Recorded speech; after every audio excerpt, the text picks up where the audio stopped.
So what happened then? Start from the beginning. Because, guys, I just want to preface this by saying when I found out this information, might be a bit sadistic of me, but obviously, firstly, I wanted to check that George was okay. Of course, first instinct, is George all right? Is he alive? What happened? All right, he's okay. Brilliant. Now I can take a little bit of, do you know what? This guy is always going on. I don't really get drunk. I don't really, like, alcohol just, I've never been hungover. Alcohol just doesn't really, I'm just built different. Like, it just doesn't really hit me like that. So to then find out that this dickhead had stacked it over a line bike of all things, I must admit, a small, rather large part of me, my winky, no, a small part of me was like, do you know what? That was quite funny. Right. But of course, I, above all else, cared about you. Still wasn't hungover, so who's the real winner here? I bet you were hungover the day after, though, weren't you? No. First no, what? I actually wasn't. No, I actually wasn't. What? I don't get hungover. What? It's not an insult, just do an impression of someone. What? Oh, my big fat fucking what? stupid head. I don't even get hungover. Like, what? I'm just like superhuman. What? I fell over my handlebars. What? That's so stupid. What? I've never been hungover. Right, go on then. Explain to us what happened. I got rather drunk. He admits it. He got drunk. Yeah, I got rather drunk and decided a line bike was a good idea. Bad idea. Line bike, not a good idea when beveraged. It was also very wet outside. Awful plans. Tippy down on rainy. Is it illegal? It's not illegal to ride a bike when you're drunk, is it? It's not. No, it's frowned upon. It's not legal, no. Right. Oh, it's not legal. Also, it is illegal. As in, it's, they don't say do it. No, but they don't really say don't. You're not meant to. I think it's more just like common knowledge. As in, it's just you're not meant to. Right. Okay. It's very much. Let's not. Yeah, let's not dwell on that. Dwell on the legal side of things. But yeah, it was very wet and rainy. Rain was pouring. Cheerleader outfits famously not known for their insulative sort of capabilities. Yeah, that's the one. Thanks. He was in a cheerleader outfit. Yeah, so to clarify, this was Halloween. Was it actual Halloween or like just big time Halloween weekend or something? Halloween, literal Halloween. Oh my god. So George was dressed as a cheerleader, which just adds more hilarity to the situation. Yeah. It was very much rainy. I pulled the brake at one point and it like skidded a bit and I was like, better be careful, I'll fall off in a minute. Oh god. So and do you remember shock, it I was correct. Oh. So do you remember it then? Like you remember so wait, so you're drinking because you usually, you'll get drunk, whatever. You don't usually drink that much, or you do drink that much and you just kind of get a bit floppy, whatever. We've tried a few times. We said that wasn't public knowledge, right? That was one night, and that should be illegal. Normally I'm standing firm. Carry on. But on this occasion, you chose to get on a bike. Why? Because I'm an idiot. Yeah, so I was originally in an Uber. And what happened, George? I just said, yeah, here's fine, thanks, mate. So he didn't take you, but you just thought, do you know what? I'll pay you anyway, and just. No, I hopped in. I went. We got about half in. I went, yeah, here's fine. Cheers, bro. Hopped out. Vomited. No, I have no idea what you're talking about. In fairness, I blame Arthur Television for all this. Wow, I what don't. Did you do? He doesn't. This isn't his fault. It's solely me. But I blame Arthur Television for getting me drunk. Also, it still just isn't his fault. Okay. Basically, it was a little Halloween party. Me and Harry said, I would like a vodka lemonade, please, Arthur Television. Arthur said, coming right up, Busters.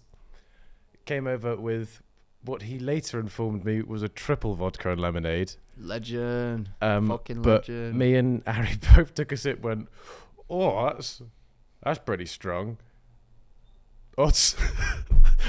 What? Odds? Oh, to like drink it? Yeah.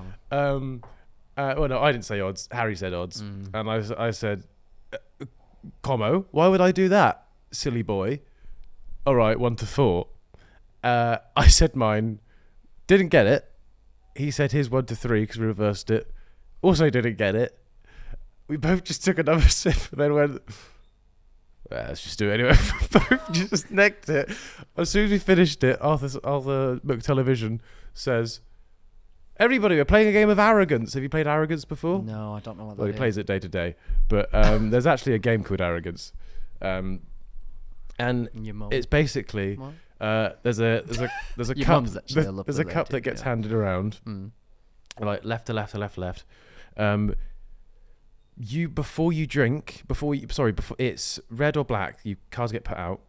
Before you choose red or black, you have to say, right, I'm going to put this amount of drink in the cup. Yeah. If you get it wrong, then you drink it. If you get it correct, it moves on to the next person. Oh, so it's like bluffing, basically. It's not bluffing. It's no, but you're being arrogant, so you're insinuating that you know that it's right. So no, you're you gonna don't put a have lot to. in. It's just you show how arrogant you are that you're like, I'm going to get it right, so I'll put this much in, Right. and then if you get it right, it moves on to the next person. Oh, so it's just blind luck. Yeah. Right. So it's just tested if you're an idiot or not. Yeah.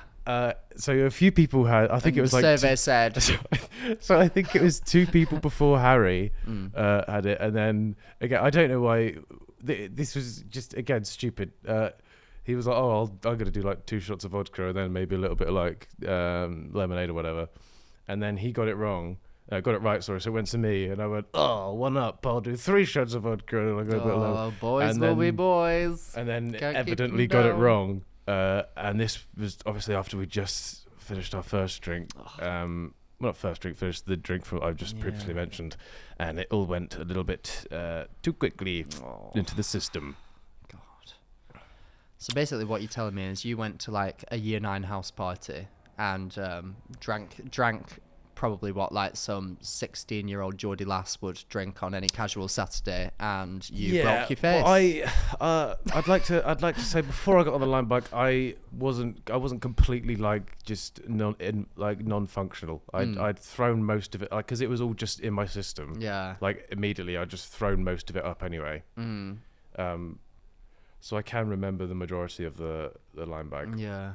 But it was not and So when you fell, were you by yourself, and then you just like called an ambulance or something? I was by myself.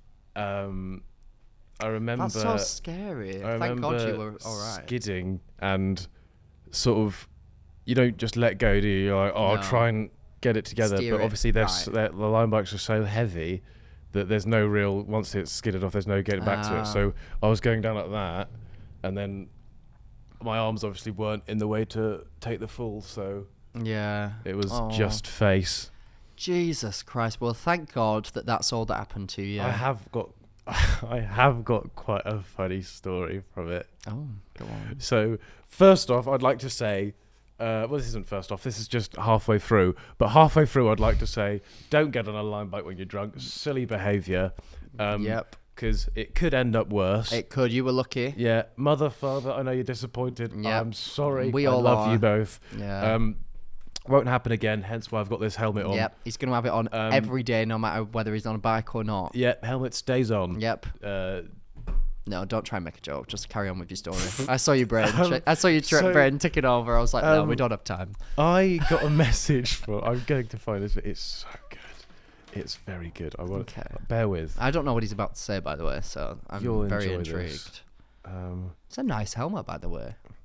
You said that to me before. No, fucking yeah, lads. You say I was on my own. Yeah. Is this a poem? What's happening? Did you teed that up like you were you say I was on my own. slam piece? I received a message when I was in France from someone said, "Bro, were you in East London at like 2 a.m. on Halloween? I need to know if this was you or not." Right. And I said, "There's a large possibility that could have been me." He said, OMFG, which I think means, oh my friggity giggity. Yeah. You freaked me the flip out, bro. And then I said, I want to ask what you saw, but also would like to never find out. He said, you were asking me for help. I thought I was going to get robbed or fight you, to be honest. Oh my God. The bloody face really sold me because it was Halloween. I thought it was makeup, but seeing your TikTok, I don't think it was. Oh my God. So He you then were went on asking... to just sort of be like, I thought you were just going to rob me. Like you weren't just coming out with what you wanted to say. You were just saying help. Yeah. Oh my god. Because I was in a bit of a frantic state. Jesus. And so he was like, I thought I'd either have to fight you, or I thought you were trying to hold me up so someone could rob me. To be fair, Halloween would be the perfect time to do that. Covered in blood. Who's going to believe that? So I was like, yeah, fairs. That is wild. I mean, yeah. Did he help you, or did he just leave you? By the sounds of it, he just left you. Pretty sure he just left, went on his way. Oh. Oh dear. I got home. I showed you the keypad, haven't I, in the doorbell? Yeah. Oh my god. It's so gross. I'm not showing this on the internet because number one, it's just like a little bit gross, but also number two, just gives away where I live. Yeah. I didn't think I had my key on me still. So I was typing our key code up to our new flat because I knew Arthur was in, but that boy sleeps like a little baby, a beautiful little baby, but a little baby nonetheless. And he's got his like AirPods in, so he just won't be woken up by anything.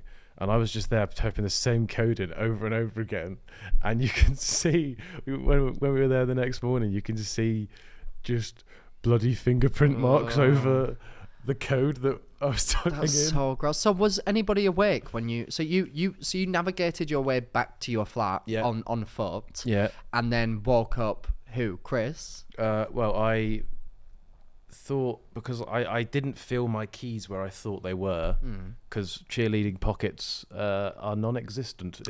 It's actually just the waistband of your boxes or the old prison wallet. Yeah, is what you can. Yeah, are the only options that you have. I decided to steer clear of the prison wallet as that was for much more precious cargo. Yeah, you'd get a key stuck up there. I had my key. What not to my knowledge was still in my waistband, but just a bit further around, creeping its way around to the old wallet, but it was not there just yet.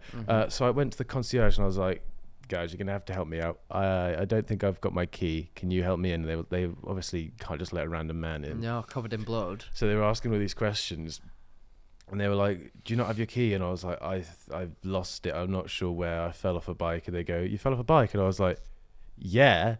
And they go, "Oh, I thought that was makeup." And I was like, "No, it's not." Yeah. And they were like, "Oh. Do you reckon you're gonna have a shower?" And I was like, not top of the list of priorities right now, but I imagine at some point a shower will sort of enter the to-do list. But fingers crossed. Then I was like, "Oh no, I do have my key," and then and then haven't heard anything since. So won't be going to them for help in the future. Absolutely not. Ended up going to the flat. Woke Arthur up. I think he said there was a bloody handprint on his wall. Oh god. Woke him up. It was in the dark, so he he couldn't see me. He just heard me go like, "Arthur, I don't know what's happened, Arthur." And he was like, "What?" He was like, "What are you talking about? Like, why have you woken me up?" Yeah. And I was like, "I'm sorry. I'm sorry. I'm sorry." And then he got up, walked closer, and just went, "Oh shit." And then got his phone and immediately rang. What number do you think he would dial in that situation? 999. Yeah, so he rang Chris. And it was like, "Chris, what do I do?" Chris was just like, "Ring the ambulance." And he went, "Oh yeah." So he rang it. Chris got back. And then between them, they decided who was going to come to A&E with me. And I'm pretty sure it was a very short conversation of Arthur be like, "I'm busy tomorrow," and Chris be like, "Okay then." Why did you all not go did you all go to the same party? Yeah. So why did you all leave separately? We've established this. I got drunk and got an Uber and then threw everything up and then. Yeah, but why were you even getting in an Uber by yourself? Were you not all? You all live together now? Yeah, Arthur went home before me. Oh, because he had something in the morning. Yeah, and Chris just stayed for longer. So he was staying. So you just wanted to go home at the time that you wanted to go home. Right. Okay, I get it. So, Chris, thank you, kind sir. Saved your life. He didn't save my life. No. He was just present there. Did you have to have stitches? Yeah, I think I had like 6-ish. I don't know. Wow. I wasn't counting. I've never had stitches. But neither had I before this point. But yeah, I think after Chris got back and I finished crying to Arthur and I knew that I was just like going to be okay. Then I just started being a bell end and just trying to make the ambulance drivers laugh, which was successful on occasion. They were having a good time. That's good then. Yeah. Let's give them a nice time.